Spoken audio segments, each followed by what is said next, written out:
प्युठान जिल्लाको सदरमुकाम खलङ्गादेखि 17 कोसको दूरीमा अवस्थित छ रजबारा गाविस। जिल्लाको उत्तरी क्षेत्रमा अवस्थित यस रजबारा गाविसको पूर्वमा अर्खा, पश्चिममा स्याउलीबाङ र खबाङ, दक्षिणमा पूजा र गुल्मीको अग्लुङ तथा उत्तरमा बागलुङ जिल्लाको सिमाना पर्दछ। रजबारा गाविसमा विभिन्न जात जातिहरूका मानिसहरू बसोबास गर्दै आएका छन्। ठकुरी, मगर, दलित, बाहुन क्षेत्रीको बसोबास रहे पनि मगर जातिको बाहुल्यता छ। विक्रम सम्वत 2068 सालको जनगणना अनुसार 845 घरधुरी रहेको यस गाविसको जनसङ्ख्या 5093 रहेको छ। धार्मिक सांस्कृतिक मूल्य र मान्यता परम्परा अनुसार विभिन्न जात जातिहरूले आफ्नो चाडपर्व मनाउँदै आए तापनि दशैंलाई विशेष रूपमा लिँदै आएका छन्। यसलाई सबै जात जातिको साझा चाडपर्वको रूपमा लिने गरिएको छ। त्यसै अनुरूप यस संस्कृतिको जगेर्ना गर्नको लागि पुर्खाहरूले गरेको संस्कारलाई निरन्तरता दिँदै आएका छन्। रजबारा गाविसको पहिचान दिन, नयाँ पुस्तालाई संस्कृतिबारे जानकारी गराउन र संस्कृतिको संरक्षण गर्नका लागि सम्पूर्ण रजबारावासीको पहलमा यो वृत्तचित्र तयार गरिएको छ। विशेष गरेर दशैंको सराय मेला ठकुरी जातिहरूको संस्कार मानिँदै आए तापनि यस मेलाको सञ्चालन तथा प्रमुख भूमिका मल्लहरूको रहेको छ। सबै जात जातिहरूले यसको संरक्षणका लागि सक्रिय रूपमा सहयोग तथा सहभागी हुँदै आएका छन्।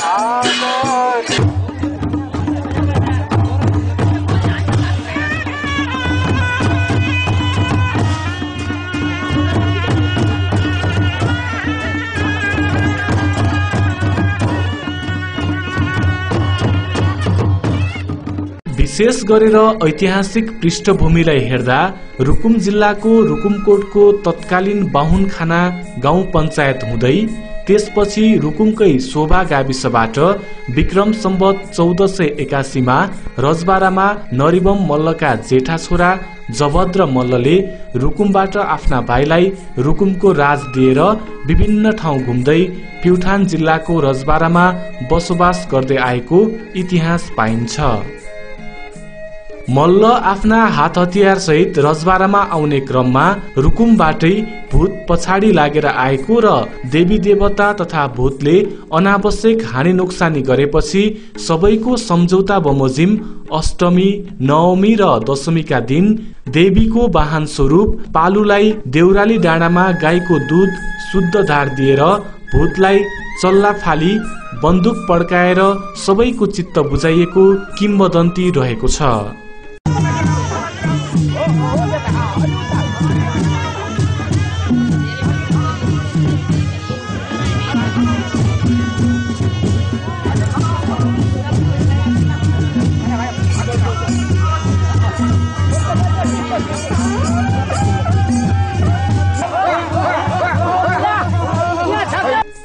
हिन्दूहरूको महान पर्व दशैं असोज शुक्ल पक्ष प्रतिपदादेखि कोजाग्रत पूर्णिमासम्म चल्ने हुँदा सोही अवसरमा रजबारा र नेपालभर सप्तमीको दिन कोटघरमा फूलपाती भित्र्याइन्छ। अष्टमीका दिन ठाटी पुजारी तथा जिम्मेवार व्यक्तिहरू उपवास बसी कोटघरमा पूजाआजा गर्ने र बोका, परेवा, रागा, कुखुरा, कुबिन्डो गरी पञ्चबली दिइन्छ। रजबाराको कोटघरमा मल्ल भाइहरूको कुल पूजा पनि गरिन्छ। उक्त दिनकै बेलुकी कालरात्रि जगाउने चलन छ। नवमीको दिन पनि देवीको मन्दिरमा भेला भई पूजाआजा गरी बलि दिइन्छ भने दशमीको सराय मेलाका लागि गाउँटोल सरसफाई गरी सराय मेलाको तयारी गरिन्छ। विजया दशमीको दिन बिहानैबाट मान्यजन तथा आफूभन्दा ठूलाहरूको हातबाट टीका तथा आशीर्वाद ग्रहण गरी सरायको गुरुघरमा गएर गुरुहरूको आज्ञा अनुसार विभिन्न सराय तालिम लिई पञ्चेबाजाको भगवती राम राम भन्ने धुनसँगै नाच्ने चलन छ। जुन गुरु घरलाई पौराणिक देवीका सेनाको ब्यारेकको रूपमा समेत मानिन्छ। कोटघरमा आइसकेपछि अग्रजहरूको आदेश अनुसार 9 प्रकारको सराय खेल देखाइन्छ भने कोटघरमा रहेको मौलोलाई गुरुहरूबाट संगीतमय वातावरणमा टीका र जमराको माला लगाई शुभ साइतको कामना गरिन्छ।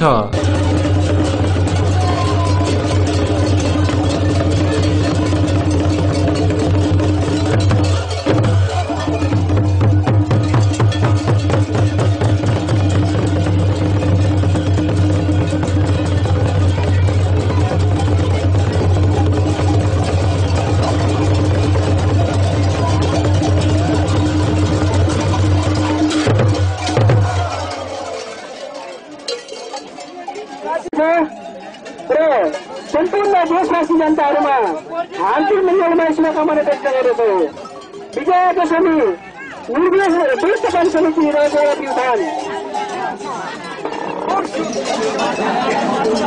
यो कार्यक्रममा सहभागी भइदिनु हुन हामी आयोजक पञ्चीको तर्फबाट विनम्र अनुरोध गर्दछौँ। यो सबैको कर्तव्य हो। यहाँ जात धर्म लिङ्ग वर्ग केही छैन। यहाँ भएको कुरा के हो भने हामी दामोदर पाण्डेको जुन सैन्यवाडी नीतिबाट हामी जब प्युठानको राज्य हामीले हारेका थियौँ, त्यो राज्य हारेको अवसरमा हामीले गरिने यो कार्यक्रम हो। यसलाई हामीले बोल्नु जरुरी छ। हामी यसरी नै हाम्रा सङ्घर्ष, हाम्रा नीति निर्माण, हाम्रा व्यावहारिक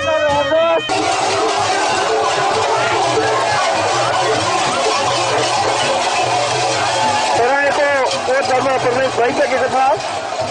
सबै सरायहरू अगाडि गइसकेको दृश्य हामी देखिरहेका छौँ।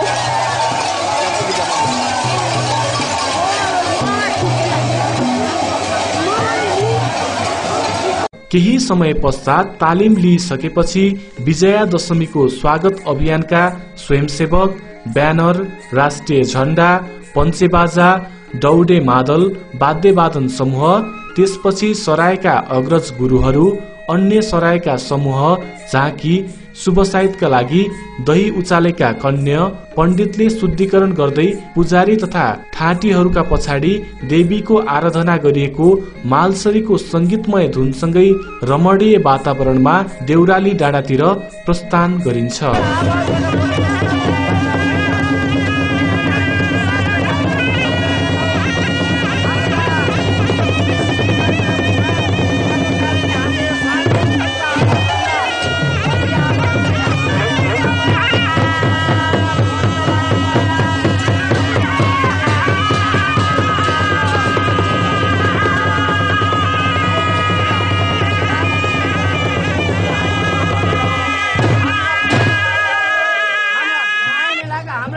सबै मित्रहरूको आवाजले गर्दा यो साउन्ड सिस्टमलाई पनि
माध्यमबाट नाचुको माध्यमबाट मौलालाई माल्यार्पण गर्दै हुनुहुन्छ। हामी प्युठानको ऐतिहासिक नारायणनाथ जुन एउटा रचनाको भूमिमा देखिरहेका छौँ र हामीले यसलाई समेर्ना गर्नुपर्छ। र त्यसैले हामी भिडियो रेकर्ड गरेर पनि राख्ने मनासले यस वर्ष हामी नारायणनाथ प्रस्तुत गर्दैछौँ। र यहाँ देखिरहनु भएको छ पहिले मञ्चबाट दौडी मारल र एउटा फुल टोकरीमा फुल टीका जमारा मौलालाई माल्यार्पण गर्दै हुनुहुन्छ।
हाम्रा अग्रज गुरुहरू हुनुहुन्छ। अग्रज गुरुहरूले माल्यार्पण गर्दै हुनुहुन्छ। उहाँहरू परम्परागत नारायणनाथदेखि लिएर यहाँ पौराणिक विषयवस्तु र कथाहरूलाई उहाँहरूले जगेर्ना गर्नको निम्ति उहाँ कटिबद्ध हुनुहुन्छ।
यो नाचभरि सम्पूर्ण दर्शक महानुभावहरूले आफ्नो जिम्मा आफ्नो काम कर्तव्य र अधिकारलाई सम्झाउनु हुनेछ। बाटोमा जाँदाखेरि हुलमुल गर्नु हुने छैन, कसैको छाती उडाउनु हुने छैन, आफ्नो ज्यानलाई जोगाउनु हुनेछ र अर्काको ज्यानलाई पनि जोगाउनु हुनेछ, मनोरञ्जन लिनुहुनेछ भन्ने पूर्ण रूपमा आशा गरेको छु। र मै दर्शकहरू हेर्न पाउनुभएको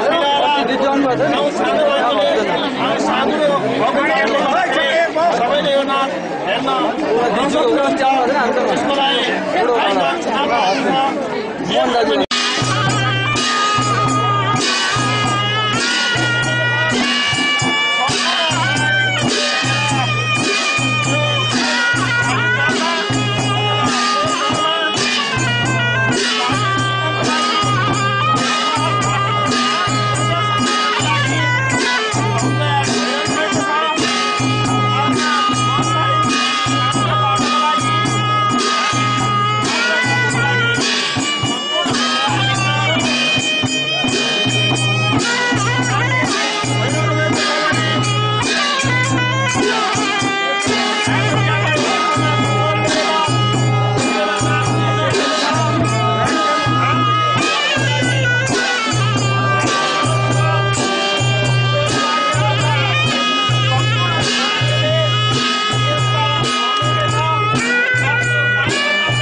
ताली बजाएर स्वागत गर्नलाई धन्यवाद छ। आमन्त्रण गर्दछु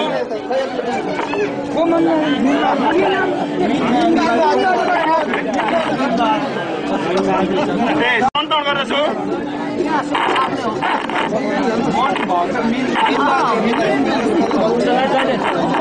धन्यवाद। ताली बजाएर स्वागत गरौँ मिन बहादुर मल्ललाई। आसन ग्रहण तथा ब्याज ग्रहणको लागि मञ्चमा आमन्त्रण गर्दछु। मल्ललाई यसै गरिकन आसन ग्रहण तथा ब्याज ग्रहणको लागि ठकुरी दर्शन समाज मौरीहाट दाङका अध्यक्ष जग बहादुर मल्ललाई मञ्चमा आमन्त्रण गर्दछु। जग बहादुर मल्ल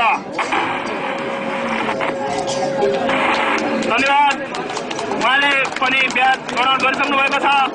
स्वागत गरौँ। यसै गरिकन ब्याज ग्रहणको लागि ठकुरी दर्शन समाज मौरीघाटका सचिव श्री देव बहादुर मल्ललाई आसन ग्रहण तथा ब्याज ग्रहणको लागि मञ्चमा आमन्त्रण गर्दछु। देव बहादुर मल्ल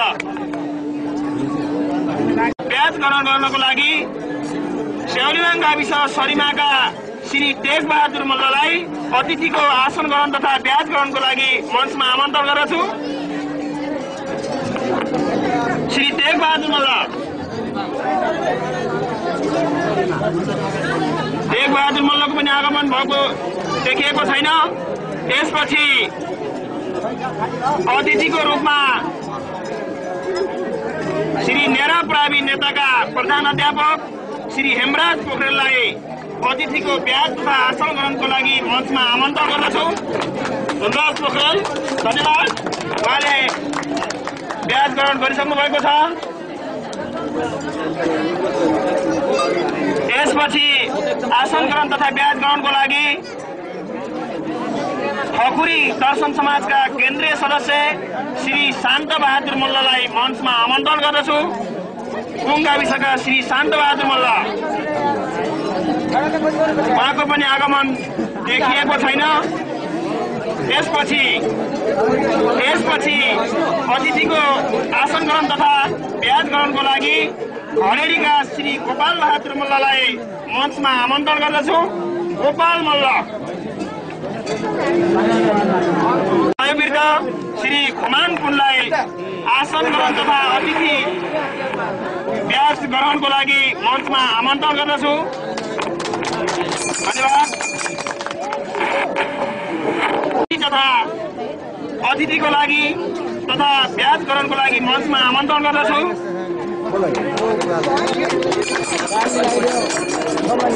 त्यसै गरिकन आसन ग्रहण तथा ब्याज ग्रहणको लागि श्री लालुराम कैसी पूजा गाविसका श्री लालुराम झ्यामुरामको पनि देखिएको छैन आगमन। त्यसपछि रजबरा गाविस अन्तर्गत बस्ने श्री जङ्ग बहादुर पुनलाई अतिथि तथा आसन ग्रहणको तथा ब्याज ग्रहणको लागि मञ्चमा आमन्त्रण गर्दछु। उहाँको पनि आगमन देखिएको छैन। त्यसपछि श्री दिपेन्द्र प्रावि पोखराका शिक्षक श्री मौरीघाटका श्री सुन्दर मल्ललाई मञ्चमा आमन्त्रण गर्दछु। धन्यवाद। महेन्द्र मल्लले चाहिँ ब्याज ग्रहण गरिसक्नु भएको छ। त्यसपछि अतिथिको यो ब्याज वितरण जारी भइरहनेछ। सुन्दर मल्लको आगमन भइसकेको छ। धन्यवाद। ताली बजाएर स्वागत गरौँ।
तपाईँको अब देउरालीतिर प्रस्थान भइरहेको छ।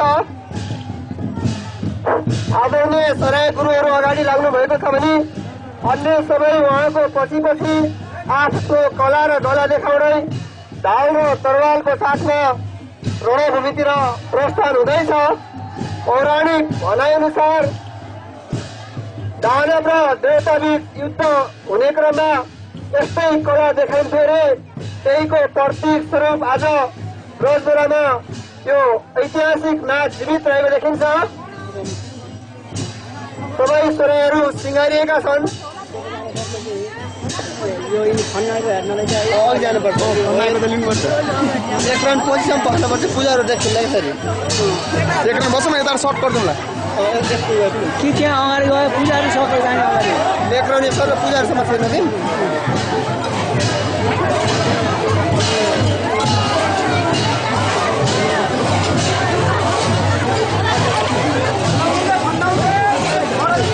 त्यसमा हटिन्न अलि बाहिर बाटोमा माथि ठोकेला 3 माइल बाटोमा गएर ठोकेला त्यही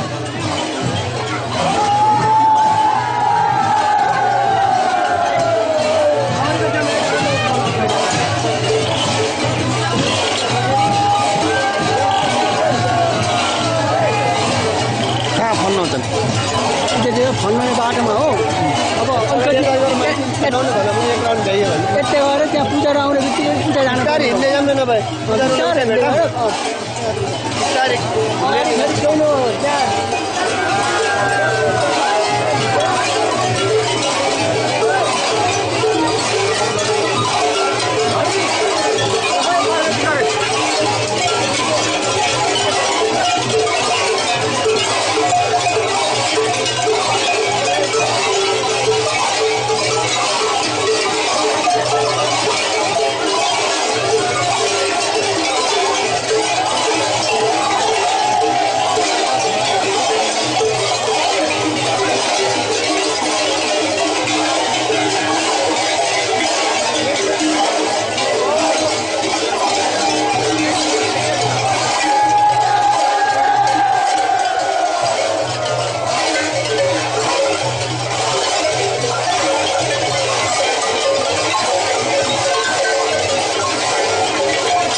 नि त बन्दुक अगाडि भिड्छ नि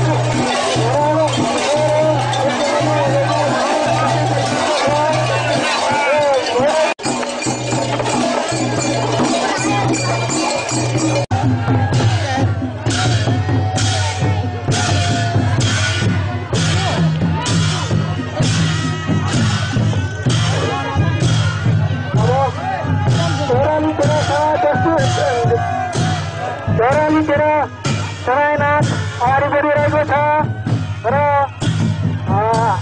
अग्रज गुरुहरू अगाडि गइरहनु भएको छ र एउटा घोडा साथमा लिएर पोर्टिङ साई आफ्नो सरायनाथ प्रस्तुत गरिरहनुहुन्छ भने पछाडि जिब्बाहरू मल्ल एउटा उहाँले आकर्षक बरैली खन्याइरहनु भएको छ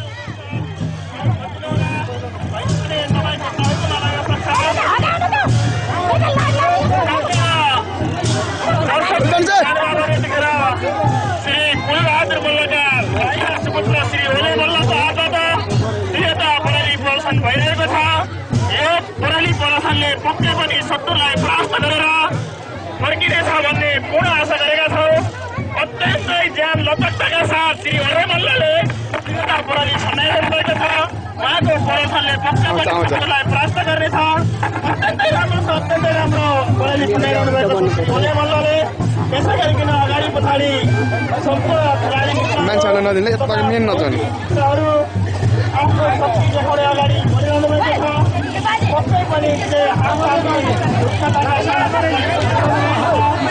हेर्नु त आयो मान्छे आयो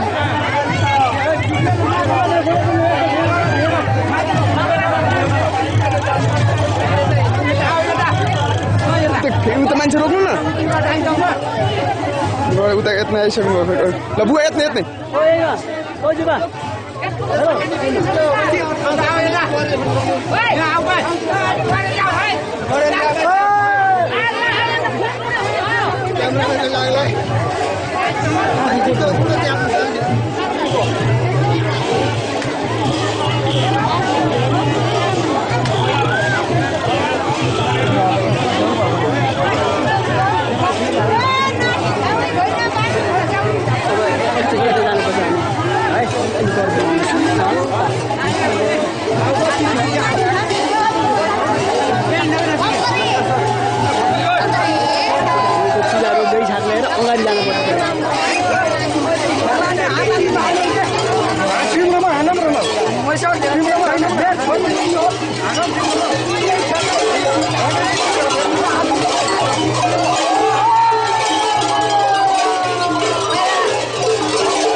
दशमीको अवसरमा रजभरामा प्रत्येक वर्ष सञ्चालन हुने सराय नाच देउरालीको पृष्ठभूमिमा यति बेला भनिरहेको छ भने नेपाली अथवा भनौँ नेपालको राष्ट्रिय झण्डा अगाडि ब्यानरका साथ शुभकामनाको ब्यानर सहित सराय नाच अगाडि बढेको छ।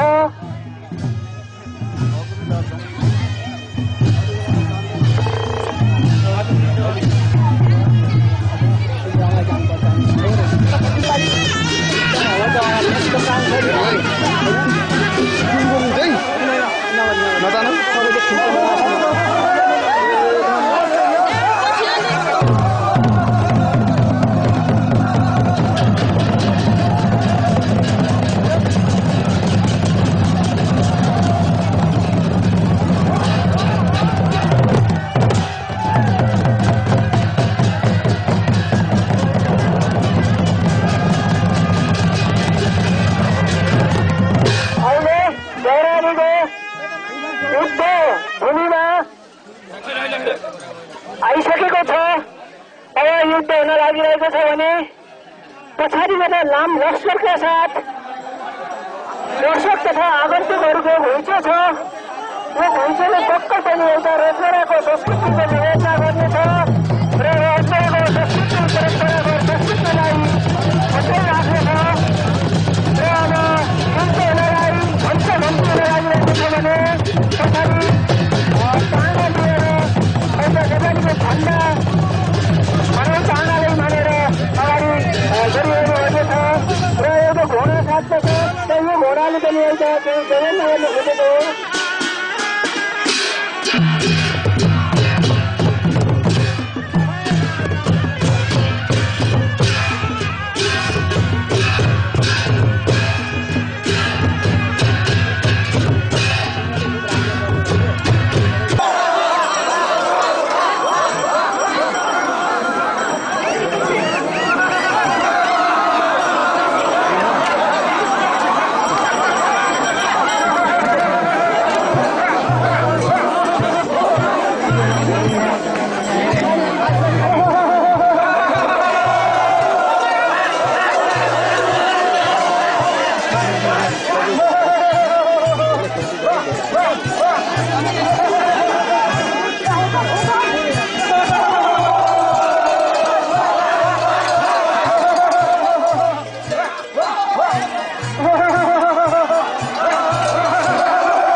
रजभराको सराय नाचमा एउटा महत्त्वपूर्ण जिम्मेवार सम्हाल्नु भएको छ।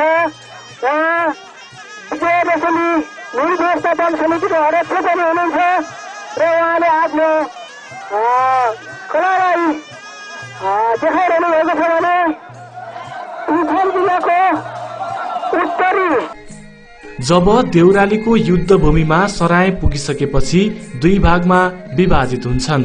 ती समूह देवी र दानवको रूपमा विभाजित हुने गर्छन्।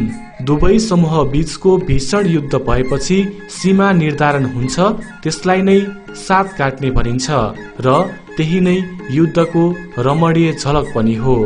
त्यसपछि देवीका पालु बाघ र पूर्वज भूतलाई पूजा गर्नका लागि देउराली डाँडामा पुगेर पूजा आजा गरिन्छ भने झण्डाको रूपमा लिङ्गा, दूधको धार र पञ्चेबाजाको धुन सहित विजय घोषणा गरिन्छ। भूतलाई बुझाउन पुजारीले चल्ला उडाई बन्दुक पड्काएर विजय जुलुस रमाइलो गर्दै कोटघरतर्फ फर्कने क्रममा परम्परागत रूपमा चलिआएका घरमा विजय उत्सवको टीका लगाई खुसीका साथ उपहार प्राप्त भएका फलफूल ल्याई विश्राम गरी ती चीजबीजहरू खाई खेल प्रदर्शन गरी कोटघरमा आई प्रचलन विधि अनुसार कार्यक्रम समापन गरिन्छ। यसरी रजबारावासीहरू आफ्नो परम्परा संस्कृति तथा दाजुभाइहरूको मेलमिलाप तथा भाइचाराको सम्बन्धलाई दिगो बनाई राखेका छन्। गाविसमा हुने गरेका विभिन्न सामाजिक कार्य गर्नमा समेत यस प्रकारको चाडपर्व तथा संस्कृतिले महत्वपूर्ण योगदान पुर्याएको छ। यसको निरन्तरताका लागि रजबारा गाविसवासी मात्रै नभएर अन्य निकायले समेत ध्यान दिन सके समाजमा हुने यस प्रकारको परम्परा रीतिरिवाज तथा संस्कृतिलाई जोगाउन सकिनेछ।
बजेट पनि प्राप्त गरेका छौँ।